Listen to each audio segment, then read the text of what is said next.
दीप्यमानान् वासादयामि रोचमानान् वासामि जागृतीन् त्वमक्षमावहति अद्यनाद्य समिद्धते कयेव नञ्जतिशो दिशावामहे कविं कवीनाभनां ब्रह्मणस्पदम् हानश्रृण्वन् नोतिभिस्तेदसादनो प्रणवुर्विष्णो गुरुदेवो महेश्वरः गुरुसाक्षात् परं ब्रह्म तस्मै श्री गुरवे नमः।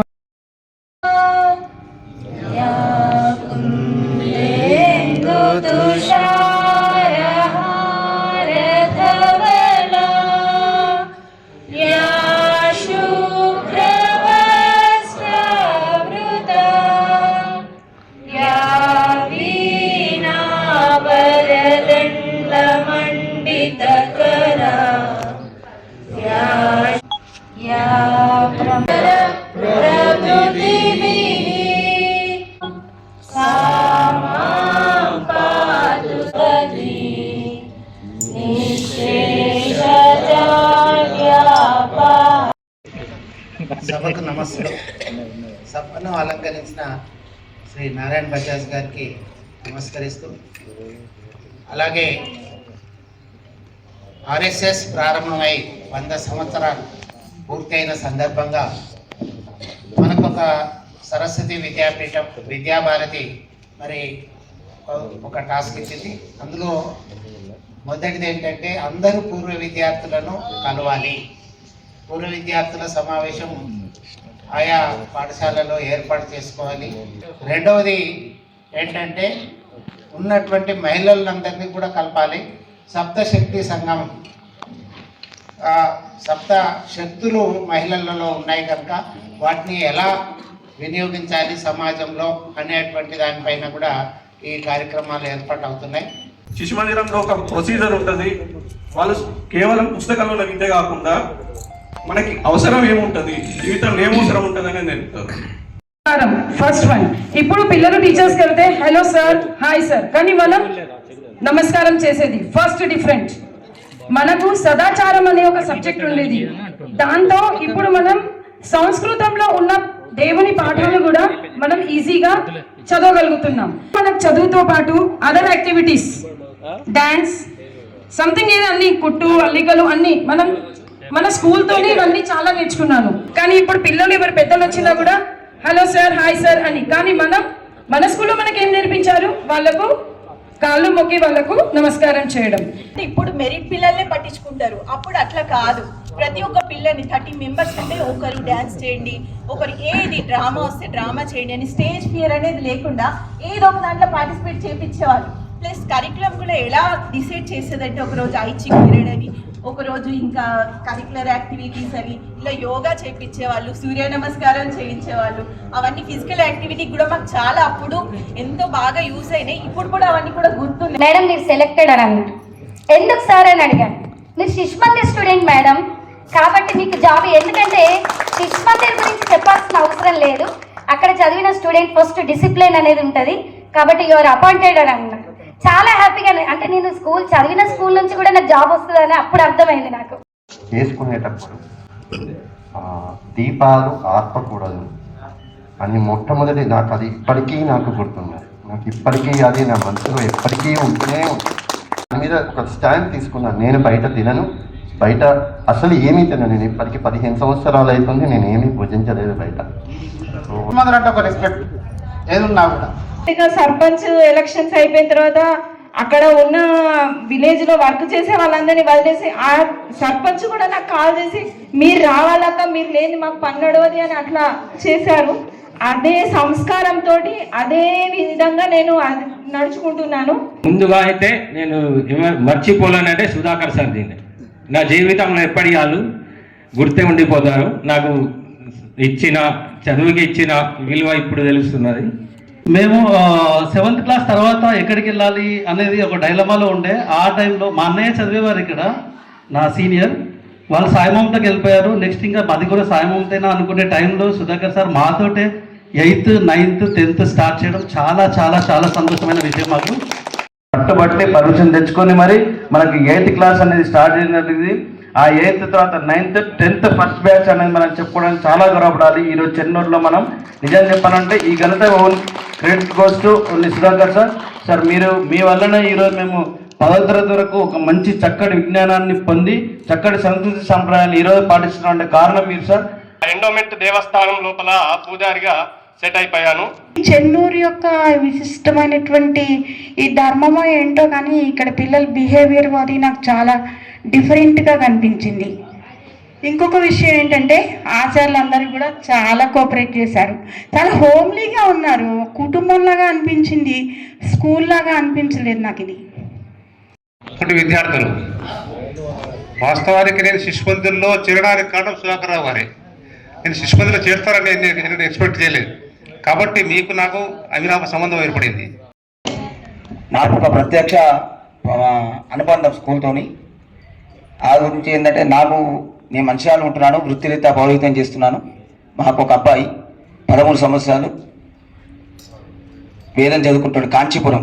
ముఖ్యంగా చెప్పుకోవాల్సింది ఏంటంటే విలువలు సంస్కృతి అనే 2 పదాలు చాలా పెద్ద పదాలు. ఆ 2 పెద్ద పదాలు అనేవి మనం నిత్యం నేర్చుకుంటూ ఉంటేనే అవి కనబడతాయి, అవి వినబడతాయి. సో అవి కనబడుతున్న వినబడుతున్న కారణమే మన శిశు మందిరాలు. మనము కలుసుకున్నాం ఈ పాఠశాల ఆవరణలో. ఒకనాడు బాగా వెలిగిపోయింది మీ అందరితోని. అలాగే మళ్ళీ ఆ తేజస్సును ఇచ్చడానికే మళ్ళీ మీరు వచ్చారని నేను అనుకుంటున్నాను. ఇక్కడ ఉన్నటువంటి పోషకులు నా పైన కావచ్చు, మన సరస్వతి శిశు మందిరం పైన కావచ్చు, అట్లాగే మన ఆచార్యుల పైన కావచ్చు, వాళ్ళకి ప్రత్యేకమైనటువంటి భావన కలిగి, అంటే మనం చేస్తామా చేయమా అనేటువంటిది అందరు అన్నప్పుడు కూడా మన మీద ఒక బాధ్యత పెట్టి వాళ్ళు తప్పనిసరిగా సక్సెస్ చేస్తారు అన్నారు. అన్ని పాఠశాలలు కూడా, అది ప్రభుత్వ పాఠశాల కావచ్చు, ప్రైవేట్ పాఠశాలలు కావచ్చు, 25% దాటలేరు రిజల్ట్. మనది ఫస్ట్ బ్యాచ్ 89% వచ్చింది. 49 మందికి 46 మంది పాస్ అయ్యారు. ఆ తర్వాత మళ్ళీ కంపార్ట్మెంట్లో వాళ్ళు కూడా పాస్ అయ్యారు. అట్లా ఈ రిజల్ట్ చూసిన తర్వాత అందరు చాలామంది మెచ్చుకున్నారు. ఇట్లా మన సంఖ్య పెరుగుతూ వచ్చింది, మిగతా పాఠశాలల సంఖ్య తగ్గుతూ వచ్చింది.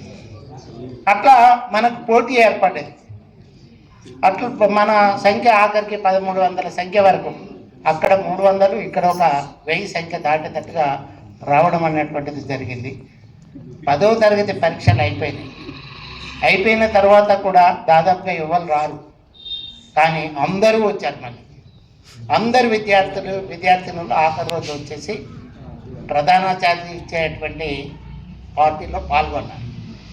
అందరూ వాళ్ళ తల్లిదండ్రులు కూడా వచ్చారు. వీళ్ళు ఇచ్చేసి పంపిస్తే 8:30 అయింది, 1 ఏడుపు పిల్లలంతా. నాకు కూడా చాలా బాధ వేసింది. ఇన్నిసార్లు మనం ఇన్ని అన్నాము, గొప్పడ్డాము, మరి ఇవన్నీ చేశాము, కానీ పోయేటప్పుడు ఇంత ఏడుస్తున్నారేంటి అంటే దీన్ని వదిలిపెట్టిపోవడం వాళ్ళకి అంత బాధ అనిపించింది. ఎక్కడికో వెళ్ళినట్టు, పెళ్ళి అయినాక అత్తవారింటికి పోతే ఏడిసినట్టుగా. ఆ కాలంలో ఏడిసేది అనుకోండి, ఇప్పుడు ఏడవట్లేదు. అలా అంత ఎంత ఏడ్పంటే తల్లిదండ్రులు కూడా చాలా ఆశ్చర్యపోయారు. ఆ విధంగా వచ్చినటువంటి తల్లిదండ్రులు వీళ్ళందరినీ చూసి మళ్ళీ రేపు వచ్చారు, మళ్ళీ వచ్చి ఆచార్యం కలిసారు, మళ్ళీ బడికి వచ్చారు అని చెప్పి మరి వెళ్ళడం జరిగింది. అట్లా ఒక 5-10 మంది అయితే మళ్ళీ బడి బంద్ అయ్యేదాకా రోజు వచ్చారు. ఎంత ఆనందం కలిగింది ప్రధానాచార్యకి. ఇది కావాల్సింది ఇంకేముంది? ప్రధానాచార్య కావాల్సింది ఏముంది? ఇంత ఆనందం. తర్వాత వచ్చిన రిజల్ట్ కూడా బాగుంది. మన పాఠశాల యొక్క ప్రతిష్ట పెంచేటువంటి మొదటి బ్యాచ్ ఇది. చాలా ఆనందంగా నాకు ఉందని చెప్పడంలో ఇదొకటి. అట్లాగే ఇప్పుడు ఎదిగారు అందరూ. ఎదిగిన తర్వాత ఉపాధ్యాయులు అయ్యారు. వాళ్ళ పనులు కూడా చేసేటప్పుడు కూడా మొన్న ఈ మధ్య కాలంలో 2003 సంబంధించినటువంటి బ్యాచ్ కూడా వచ్చింది, 3వ బ్యాచ్. ఆ 3వ బ్యాచ్ వచ్చినప్పుడు కూడా వాళ్ళు చెప్పింది ఏంటంటే అందరూ ఉద్యోగాలలో ఉన్నారు, ఎవ్వరూ ఖాళీగా లేరు. ఇప్పుడు కూడా వచ్చినటువంటి వాళ్ళందరూ కూడా ఏదో ఒక పనిలో నిష్ణాతులుగా ఉన్నారు. ఇంకా ప్రధానాచార్యకి ఆచార్యులకు కావాల్సిన ఆనందం ఇంకేముంది చెప్పండి? ఆచార్యులు ఇంతకంటే ఏం కోరుకుంటారు? మీరు ఇచ్చే సన్మానాలు అవి కోరుకోరు ఎవరు. మీరు ఇచ్చి ఉండేటువంటి పాఠశాల యొక్క ప్రతిష్టను ఎలా పెంచారు, పాఠశాల ప్రధానాచార్యుల యొక్క ప్రతిష్టను ఎలా పెంచారు. ఇక్కడికి వెళ్ళి ట్రాన్స్ఫర్ అయిపోయిన తర్వాత వెంటనే నాకు కూడా ఎడిగేవారు అవార్డు ఇచ్చి సరస్వతి విద్యాపీఠంలో ప్రతిష్టమైనటువంటి అవార్డు, అదే పెద్ద అవార్డు. ఆ అవార్డు కూడా ఇక్కడికి వెళ్ళి ట్రాన్స్ఫర్ అయ్యి 6 బ్యాచ్లు 100% వచ్చినాయి. ఇక మిగతా బ్యాచ్లు 100% వచ్చినాయి. ఇప్పటికి నన్ను చెన్నూరు సుధాకర్ రావే అంటారు, కానీ పోల్సన్ సుధాకర్ రావు అన్నారు. ఎందుకంటే ఈ ఊర్లో 12 సంవత్సరాలు గడిపారు. అంతకుముందు కూడా 1 సంవత్సరం గడిపారు. 13 సంవత్సరాలు మరి గడపడం అనేటువంటిది జరిగింది. అట్లాగే ఇప్పుడు ఏ పాఠశాలకు వెళ్ళినా నా పాఠశాల అలా అభివృద్ధి చెందుతూ వస్తుంది. మరి కారణం మీరందరూ ఇచ్చినటువంటి ప్రేమ, ఆప్యాయత. ఆ ఆప్యాయతను నేను ప్రతి పాఠశాలలో కోరుకోవాలి. కాబట్టి ఈ మధ్య కూడా ఇప్పుడు నేను జమ్మికుంట ఆవాస విద్యాలయంలో పదవి విరమణ అయింది. రిటైర్డ్ అయిపోయిన తర్వాత కూడా నన్ను తప్పనిసరిగా వెళ్ళాలి, మీరు ఈ పాఠశాలను బాగు చేయాలి అన్నారు. వెళ్తే అక్కడ 150 సంఖ్య ఉంది. నాడు చూస్తే 500, 10 సంవత్సరాల తర్వాత ఇవాళ చూస్తే 550 సంఖ్యతో కలకలలాడుతుంది. అట్లాగే అన్ని డిజిటల్ క్లాస్ రూమ్స్, ఏ ఒక్క రూమ్ కూడా ఖాళీగా లేదు. ఏ కార్పొరేట్ స్కూల్కి తీసుకోకుండా డిజిటల్ క్లాస్ రూమ్లు ఉన్నాయి. అట్లా దాన్ని అభివృద్ధి చేసుకుంటూ వస్తే పాఠశాల అభివృద్ధి, బిల్డింగులు కావచ్చు, ఇవి కావచ్చు. ఈ మధ్యకాలంలో ఒక 4 కోట్లు ఖర్చు చేసి అన్ని భవనాలు, అట్లాగే బాత్రూమ్స్, అట్లాగే మా బాలికలకు కావాల్సినటువంటి సకల సౌకర్యాలు చేయడం అనేటువంటిది జరిగింది. అట్లా ఇదంతా కూడా ఎక్కడికి వెళ్ళి వచ్చింది, మీరు మొదటికి వెళ్ళి అభివృద్ధి చెందుతుంటే నాకు అలా అనిపిస్తుంది. మనకు ఉండేటువంటి స్టూడెంట్స్ కూడా ఎక్కడెక్కడ ఏముంది, ఆచరించి ఇంటర్మీడియట్ వాళ్ళందరూ కూడా ఇంటర్మీడియట్ చేసి వాళ్ళ కళాశాలలో ఏముంది, ఏం చెప్తున్నారు, ఎలా చెప్పాలి అనేటువంటి సజెషన్స్ కూడా ఇక్కడికి వెళ్ళి వచ్చాయి. ఇంకా మిగతా చోట్లకి వెళ్ళి కూడా అలాంటి సజెషన్స్ వస్తున్నాయి. కాబట్టి నేను నిలవగలిగాను అని నాకు అనిపిస్తుంది. ఇప్పుడు కూడా ఏం చెప్తున్నారంటే, గత సంవత్సరం నుంచి ఒకసారి చెన్నూరు వెళ్ళి కాస్త వాళ్ళ పూర్వ విద్యార్థులతో మాట్లాడండి, అట్లాగే కళ్యాణ్కి వెళ్ళండి, అక్కడ ఉండి చేయండి అనేటువంటి నేను నడిపినటువంటి పాఠశాలలు ఉట్టూరుకు వెళ్ళండి, అవి కూడా కొద్దిగా వెనుకబడి ఉన్నాయి కాబట్టి వాటి దృష్టిలో వెళ్ళండి. కాబట్టి వాళ్ళకు సహకరించండి అంటే వీరు ఎప్పుడు కోరితే అప్పుడు నేను వచ్చటానికి రెడీ. అంతేకాని ఇక్కడే స్థిరంగా ఉండటానికి ఇప్పుడు నా వయసు సరిపోదు. దాదాపుగా 68 సంవత్సరాలు వచ్చినాయి నాకు. నేను యువకున్నాను లాగా కనపడినప్పటికీ 68 సంవత్సరాలు వచ్చాయి. కాబట్టి 68 సంవత్సరాలు కూడా ఈనాడు స్థిరంగా ఉండడం లేదు. రోజుకు 10-12 గంటలు పాఠశాలలో పనిచేస్తే తప్ప పాఠశాలలు అభివృద్ధి చెందవు. కాబట్టి ఆ పాఠశాల అభివృద్ధి చెందడానికి ముఖ్యంగా పూర్వ విద్యార్థులు అవసరం. పూర్వ విద్యార్థుల యొక్క శక్తియుక్తులు, పూర్వ విద్యార్థులు ఎలా ఉండాలి మన పాఠశాలను కోరుకోవలసినటువంటి అవసరం ఉంది. తప్పనిసరిగా మరి 100 సంవత్సరాల సందర్భంగా RSS సెంచరీ నాట్అవుట్ అన్నారు. కాబట్టి ఎప్పుడు కూడా 100 సంవత్సరాలు గడవని, ఎన్ని సంవత్సరాలు గడవని, సరస్వతి విద్యాపీఠం కూడా ఇప్పటికీ 73 సంవత్సరాల బట్టి సరస్వతి శిశు మందిరాలు నడుస్తున్నాయి. 52లో ప్రారంభమై ఇప్పటికీ కూడా నడుస్తున్నాయి. కొన్ని ఎక్కువ తక్కువ అవుతున్నాయి. మళ్ళీ ఇంగ్లీష్ మీడియాలు పెట్టిన తర్వాత కొన్ని పాఠశాలలు పుంజుకున్నాయి. ఇది చిన్న గ్రామం కాబట్టి ఇక్కడ ఏమవుతుందంటే ఉన్న పాఠశాలలు ఎక్కువ ఉన్నాయి కాబట్టి వాళ్ళు ఇంగ్లీష్ మీడియం చెప్పాయి. మళ్ళీ మన మీద నమ్మకం రావాలి. మన మీద నమ్మకం రావాలంటే మనం అందరం కూడా కొంత సహకరించి ప్రయత్నం చేస్తే తప్పనిసరిగా మన పూర్వ వైభవం వస్తుంది. అందరూ డబ్బులు ఇవ్వాల్సిన పని లేదు, కాస్త సమయం ఇవ్వాలి. సమయం ఇచ్చేసి పాఠశాల అభివృద్ధి కోసం ప్రయత్నం చేస్తే ఉన్న వాళ్ళు మీరు మంచిగా శిశు మందిరాన్ని డెవలప్ చేస్తామంటే సమాజం చాలా ముందుంది, ఎంతైనా కూడా ఇవ్వగలుగుతుంది. ఆ ప్రయత్నం మనం చేస్తాం. అట్లాగే ఇప్పుడు మాకు కూడా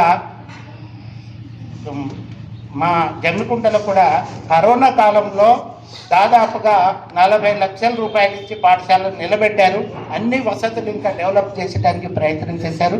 ఆ విద్యార్థులు అలా చేశారు కాబట్టి మరి పాఠశాలలు ఎదుగుతున్నాయి.